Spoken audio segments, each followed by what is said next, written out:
Hi, this is Jason Palmisano, founder and CEO of Trinity Fitness, asking the question, how does the enemy sidetrack us? How does the enemy sidetrack us? And we're going to talk in the book of Ezra, chapter 4, through chapter 6, midway through chapter 6 or so. We won't read all of that, but I really do encourage you. It's an incredible story, great lessons that we can learn from that on how the enemy sidetracks us from the things that God is putting on our hearts and in our minds to go and do. Oftentimes in life, we find ourselves getting sidetracked. And so let's talk a little bit about that. How do we avoid being sidetracked? Well, let me set the stage for you on what's happening here in the book of Ezra. The children of Israel, God's people, had a history of following the Lord very closely and then falling away and going astray and trying to do life their own way. And they would go that, and then God would grab their attention and they would come back and they would, for a time, follow God wholeheartedly and then sway away again. And it was this back and forth. And we're in one of those seasons here where the Israelites are away from God, and God, in his mercy, sends Jeremiah to warn and preach to and encourage the children of Israel to come back to God. And he did this. He sent Jeremiah, get this, for 40 years. God was being incredibly patient, incredibly loving, sending Jeremiah, but they just kept getting further and further away from God and worse in their practices and worship of false gods. And it was really an act of kindness and mercy. We think a lot of times the God of the Old Testament is a tyrannical, a violent God, a wrathful God. But as a parent, have you ever had to show tough love because nothing else was working, and you kind of know as a parent how the story ends? And so out of love, you go, man, I've got to do something desperate here. And that's, God was showing tough love. He thought, if I allowed this to continue to happen, granted 40 years is a lot of patience, but if I allow this to happen, God must have been thinking, their children, their children's children, and on for generations. If it's this way now, how much worse will it be 50 years, 100 years, 200 years from now? Instead of allowing my people whom I love to destroy themselves, let me capture their attention. And so that's what happened. God raised up a pagan king, Nebuchadnezzar, king of Babylon, to sweep down, burned and destroyed the city of Jerusalem, captured the Israelites, led them away to Babylon in captivity for 70 years. They're in captivity, and God begins to stir the hearts. He raises up another pagan king, King Cyrus of Persia, and he overcame Nebuchadnezzar and overtook Babylon, Persian Empire. And God worked supernaturally in King Cyrus's heart to show kindness and compassion and favor to the Israelites, and allowed them to go back to Jerusalem to do two things. Number one, rebuild the temple. Number two, reestablish worship. And it's a beautiful picture about what God is all about and his heart. He has always been about and is still about today, rebuilding lives and reestablishing faith. So be encouraged by that. So because of King Cyrus, 49,000 Israelites journey back to Jerusalem. Zerubbabel, that's the leader's name, Zerubbabel leads the people, and they begin rebuilding the city, the temple. Now, what happens? So there's the task. Okay, go back, rebuild, reestablish. Now, has God ever laid something on your heart to go and do? Put something on your mind. Perhaps it was being involved in some sort of mission in your community, or starting a new mission, a new vision, a new dream within your community, being a part of a new ministry, or perhaps it was something in a distant land, to go overseas on a mission trip, or to, spend some time volunteering or on mission or in a ministry overseas or locally, or whatever that task may be. How are we doing there? Did the dream die? Was it put on the back burner? The question on the table for us is, how does the enemy sidetrack us? Are you sidetracked from a dream, a mission, a vision that God once put on your heart? Where are you with that? Let's take a look at this, because there are three distinct ways that I see the enemy working against Zerubbabel and the folks of Israel who are trying to rebuild the temple and reestablish worship. It's the same. The cool part about the Word of God and the enemy is that the enemy's tactics, they're so predictable. It's like he doesn't necessarily change his ways. He's using the same stuff he did back in the Old Testament on us today. And so if we read the Word, we're able to recognize that and not be sidetracked by the enemy. So here we go. Ezra chapter 4, verses 1 and 2. And the first thing the enemy does is try to sabotage the plan. Sabotage the dream, the mission. And sabotage always comes from within. It comes from within. So here we go. Ezra chapter 4, just verses 1 and 2. When the enemies of Judah and Benjamin heard the exiles were rebuilding a temple for the Lord, the God of Israel, they came to Zerubbabel and the heads of the families and said, "Let us help you, because like you, we seek your God and have been worshiping and sacrificing to him since the time of Esarhaddon, king of Assyria, who brought us here." That's a lie. That is an attempt to sabotage from within. Here some people are saying, hey, we're with you, we're a part of you, and your God is our God, and we're going to worship. No, and what they were trying to do is from within to begin to then get inside the people's minds and hearts and begin to spread poison, spread lies, and destroy the dream, the plans from within. How does that apply to our lives? God gives us a dream, a mission, something to be involved in or something to go and start.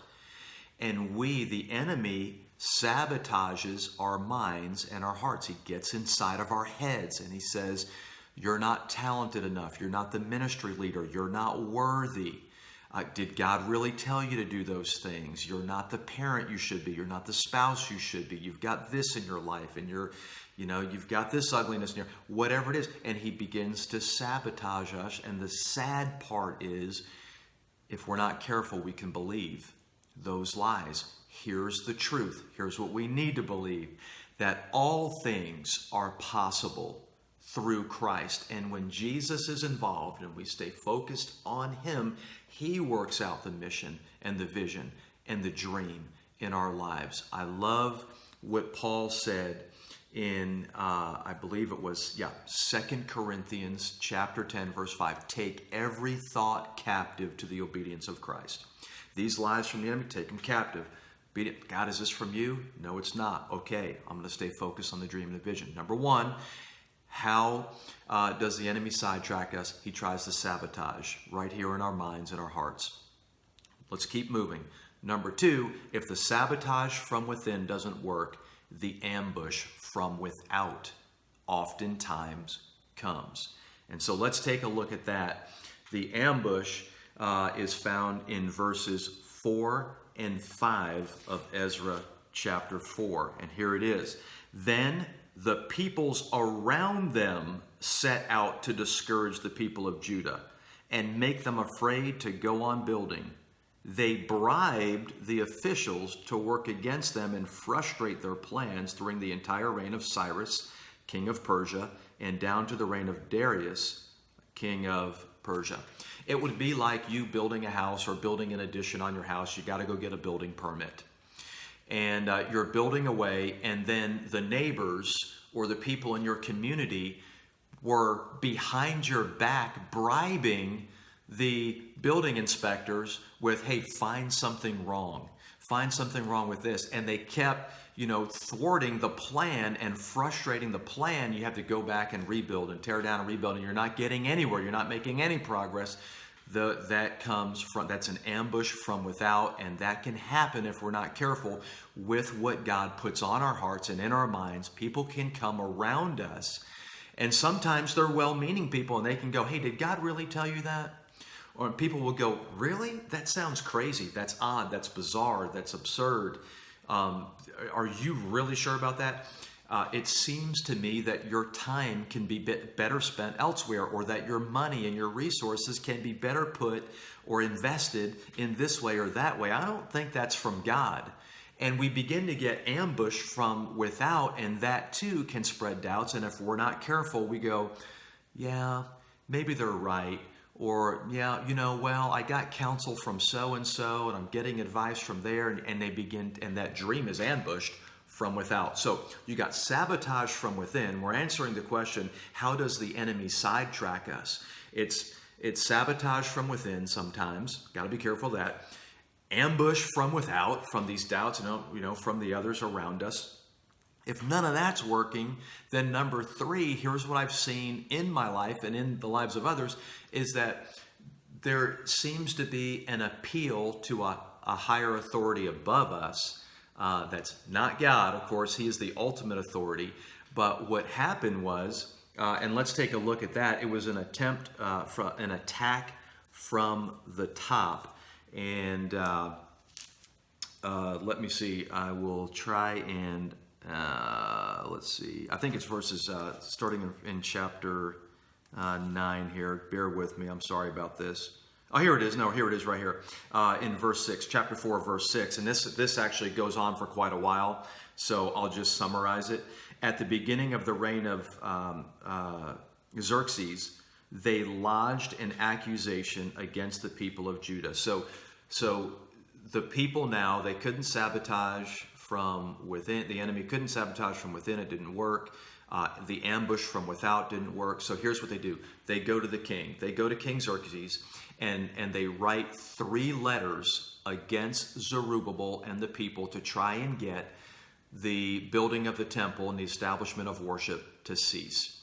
And they write a letter to Xerxes appealing to the top, and we're not told much about it. Apparently it didn't have much effect. It didn't really stop the building plans at all. So then Xerxes is gone, and Artaxerxes is now the king of Persia, and they write a second letter to him that's more forceful, that's more persuading, and Xerxes looks at the letter and immediately places a cease and desist on the building of the temple, and he stops all the work. And it seems the enemy gained the victory here, because the work stopped for 10 years, and it seemed like the dream was dead. The enemy won. The temple's not going to get rebuilt. Worship's not going to be reestablished. What happens over time, the 10 years? Well, something very special happens. We keep reading, and again, here's where I encourage you to take your pen, take your highlighter, read through Ezra chapter 4, chapter 5, and part of chapter 6, and you'll see the whole plan unfold. But something very beautiful happens that I've had happen in my life that that's what this video is all about. I'm being this to you right now, maybe. But here's what happened. 2 prophets, Haggai and Zechariah, come on the scene, and they say, hey, folks, what's going on here? Didn't God tell you to rebuild the temple and reestablish worship? What's going on? Why have things come to a halt? How come you guys haven't followed through on the dream, on the vision, on the mission? Who sidetracked you? What's going on here? And Haggai and Zechariah fired the people back up to where research was done on the actual, let's say, building permit, if we're going back to using the building analogy. The actual building permit signed by King Cyrus way back when was discovered and brought forth. And then the king said, absolutely, go and finish the plans. Finish what you started. build the temple, reestablish worship. And that's exactly what happened. And my encouragement to you is this: perhaps I'm the Haggai or the Zechariah in your life going, what was it that God told you, that he put on your mind and put on your heart 1 year ago, 10 years ago, 20 years ago, that perhaps something came in and ambushed you or sabotaged you, or something happened where that dream was thwarted, it was put on the back burner, and maybe even forgotten about until right now, when that's stirring back in your heart. Hey, go on and get it done. Begin building once more and moving forward. Here's the scoop: if you don't, that's going to lead to great regrets. I'll leave you with this. Studies show that there are two types of regrets. The first one are things that we did that we wished we didn't do. Oh man, I wish I didn't invest my money in that way. I regret that. Oh man, that was a stupid thing I did. That was a poor choice I made. I wish I never would have done that. And you kind of get over those regrets pretty quick. They're not that as impactful in our lives. But there's another type of regret, and that is the things that we knew we should have done, the things that we wished we would have done, but we never did. We never followed through. Those are the deeper seated regrets that really impact our lives. Let's not have that. Let's do away with that. Let's keep dreaming big, praying bold, and trusting God, and living out those missions and visions and dreams he puts on our hearts. Okay, until next time, God bless you.